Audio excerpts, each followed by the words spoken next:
heavy rain moving through the Tri-County area, but I really have my eyes on this batch of heavy rainfall. So once all possibly upper 70s. Whoa. Keep in mind record high for tomorrow, 82 degrees. Wow. So we'll keep you updated if we tie that record. This is a radar loop over the last 6 hours, and it looks towards the end of this loop here that the center of Dorian's taking more of that jog, that pull off to the north and east. So you can see that here over the last 6 hours. That's what we're looking for. All that is working its way off to the north and east. So heads up to Goose Creek, Somerville, and Monk's Corner. Some heavier rain is headed your way. And then just over the metro area, right near the merge, starting to see some light showers right now. But most of downtown Charleston is currently dry. Petersville, all of you are in this red polygon. So you're going to want to go ahead and take shelter, get into that indoor place. We've been telling you, have that spot in mind.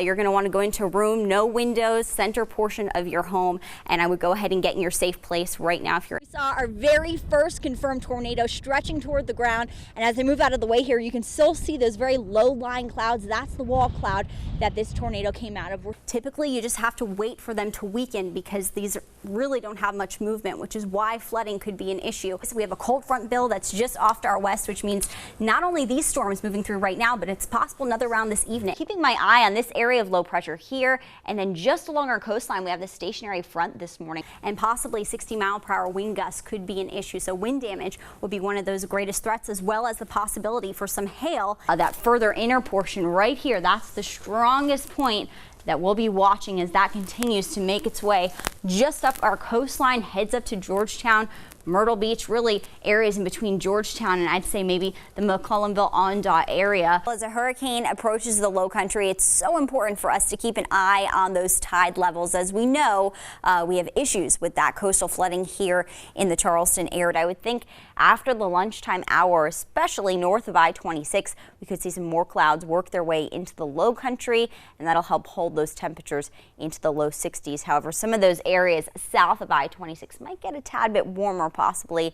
Well, good Wednesday afternoon, low country. I'm meteorologist Danielle Prinz, continuing to track what is a very active afternoon for us. So if you don't have to be out on the roadways right now, I would stay put where you are because we're just north of Kingstree. We're tracking this one band here, but relatively light rain. What we're going to be keeping an eye on is all this heavier rain here off to the north. This is going to be that second band trying to push its way through. So this afternoon, later this afternoon into the evening hours, you're going to see the frequency of rain picking up as well as the intensity. There for us, though, just tracking those showers. Still rain here on Live Super Doppler Max. All this is working its way off to the north and east. If we get some rain that moves through, possibly like this weekend, these don't come down. These displays stay here, and there's actually 4 Chinese artisans that live right here at the Magnolia Plantation that will either come out and repair these, fix them up as we head throughout the months, because this does go until March 15th. But we could have the chance for some scattered showers, scattered thunderstorms tomorrow, so lots of people are getting out, enjoying it now. I know they're not. With this model run, it does look like some of the heaviest of rainfall right around 9 a.m. looks to be just west of I-95. However, we could have a couple of rounds of rain move through tomorrow. Like kicking up some dust here in Kansas, so that could be a bit of an issue for drivers on the roadway. We actually had our phones go off in the car, giving us that alert that there is a dust storm here. So that was produced by this storm.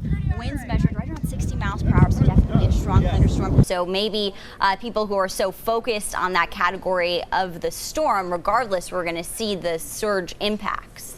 Could have asked for better weather than this. Yeah, it's a little bit warm, but we have that breeze. And I also have some freshly squeezed lemonade. So many people, when they hear farmers market, they probably think of fruits and veggies right away. But there's so many local businesses here. We have live music. We even have pasta right behind me. We have pickles. And with all these fun holiday events, we do have the chance for some rain. So the Live 5 weather team will be keeping you updated with those latest forecasts. You can check in starting at 6 a.m. with me Saturday and Sunday morning. Meteorologist Danielle Prinz live in the First Alert Weather Center. Danielle, where's the rain right now? It is closing in on the Charleston metro area, Bill. This is that strong cold front we've been tracking out for you all day long, and I'd say the next 2 hours, that's when those rain chances will be the greatest. But as we zoom on in here, you can see just along I-26, seeing some of those showers right now. Most of Dorchester County is seeing that rain, even some pockets of heavier rain just over Delmar Crossroads back through Pond, Burnt Church Crossroads, Ashapoo, all that is working its way off to the north and east. So heads up to Goose Creek, Somerville, and Monk's Corner. Some heavier rain is headed your way. And then just over the metro area, right near the merge, starting to see some light showers right now. But most of downtown Charleston is currently dry. Mount Pleasant, Danielle Island, James Island, but that rain is headed your way. So if you're going to be heading out in the next half hour, make sure you have the umbrella with you. But we're also tracking out a couple of stronger cells here that are moving off to the north and east rather quickly. So heads up possibly right around 6 o'clock for Hollywood, 640 for Johns Island for this one cell here. Then further off to the south have some lightning strikes associated with this storm. It actually is a stronger storm that's moving off to the northeast fast as well. So heads up to Edisto Beach right around 6:30, possibly 7:30 for Seabrook Island if this all stays intact. But really just all you have to know is over the next hour, have the umbrella with you, but then those rain chances quickly dropping off. Plenty of clouds out there, even some sea fog. Temperatures right now near 70 degrees, but a big cool down is ahead for us over the next 4 hours. Not feeling those chilly temperatures, but as we head through 7 o'clock, 8 o'clock tonight, drying out. Wait till you see the wind chill tomorrow morning, Bill. You'll be needing the winter clothes once again. Well, good Wednesday afternoon, Low Country. I'm meteorologist Danielle Prinz, continuing to track what is a very active afternoon for us. So if you don't have to be out on the roadways right now, I would stay put where you are because we are tracking plenty of heavy rainfall, flooding across the Low Country, and as you can see here, frequent lightning as well. But this is the newest severe warned storm. This is closer to I-95, does include Walterboro, but this is the latest one here that is for Beaufort County, Colleton County, and that lasts until 5:15 this evening. So as you can see, all that red here, lots of very heavy rainfall, and possibly 60-mile-per-hour wind gusts could be an issue. So wind damage will be one of those greatest threats, as well as the possibility for some hail in these strong thunderstorms. Another severe warned storm. This one lasts until 4:15, so not too much longer, but plenty of lightning here associated with this one. It does include Charleston County and Dorchester County. Like I said, lots of lightning here, but zooming right on in, if you're right throughout the Delmar Crossroads area, Gettysville, Lowndes Landing, you certainly are noticing that rainfall right now. Stay off the roadways. Also plenty of lightning associated with this storm. I have been keeping my eye here on the heights of this one thunderstorm just over Delmar Crossroads. Is coming down just a bit earlier. We saw the heights right at 50,000 feet, so it is possible that we're going to start to see some of these thunderstorms weaken. But with these cells, typically you just have to wait for them to weaken because these really don't have much movement, which is why flooding could be an issue with some of these storms. They really just don't have anywhere to go right now, and it's dumping plenty of rainfall. So strong pulse storms we've seen fire up this afternoon. This is that aerial flood advisory. This does include most of the Tri-County area, so Berkeley County, Charleston County, Dorchester County. If you typically take I-26 home from work, maybe you're heading out, wanted to maybe run to the grocery store, I would wait for that because until 5 o'clock we have that flood advisory in effect for most of the Tri-County. So it does include 526, I-26. So just stay off the roadways, especially for some of those spots that flood easily. We've had a lot of questions about portions of North Charleston. Good news is rain not so heavy along I-26 right now, but as you can see closer to the merge area,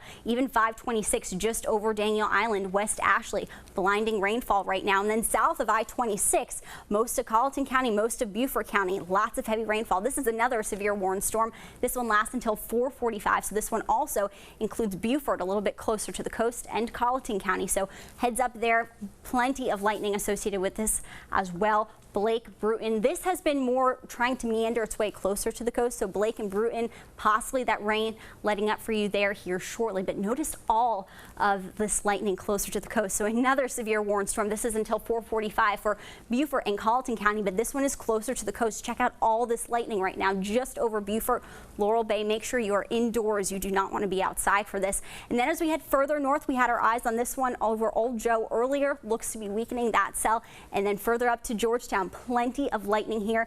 This cell over Georgetown definitely has the most lightning than any storms that we've been tracking. So 378 lightning strikes over the last hour. So certainly be inside for this. This is all associated with that cold front that we've been giving you that first alert 2 days ago. This is that heavy rain that we were talking about. It's likely we'll see more of this over the next couple of days. I'll take you through future tracker though. So we're seeing some of these storms fire up this evening. That should taper off though as we head into the later evening hours. But as you can see, really not much movement with these cells. well. So like we said, flooding could possibly be an issue in some spots, but overnight looks to be mainly dry. But tomorrow, once again, we have that likely chance to see some scattered thunderstorms. So for the rest of tonight, just know that anything that does develop could have that potential to possibly produce some hail and also produce some damaging winds. So just a heads up, we'll continue to keep you updated though. Just stay indoors as these storms do weaken in some spots. But as you can see here, lots of rain out there with this live look out to the Yorktown. Silver lining in all this, these temperatures are in the mid 70s. So I know some of us enjoying that. So check this out, 77 in Goose Creek, 75 in North Charleston, 97 though, still back into some areas of Somerville. As we go hour by hour here, like I said, those rain chances should taper off later on this evening, but still we do have that chance for some hit or miss thunderstorms that could be strong at times and especially severe. We have 4 storms out there right now that we're going to continue to track and bring you updates through the rest of this evening. But the next 3 days, 60% chance of rain for tomorrow and possibly a couple of strong storms. Friday, 50%. Saturday, also that hit or miss chance for a few storms. So something just to keep in mind. Make sure you're weather aware the next few days and continue to stay updated with us. Now,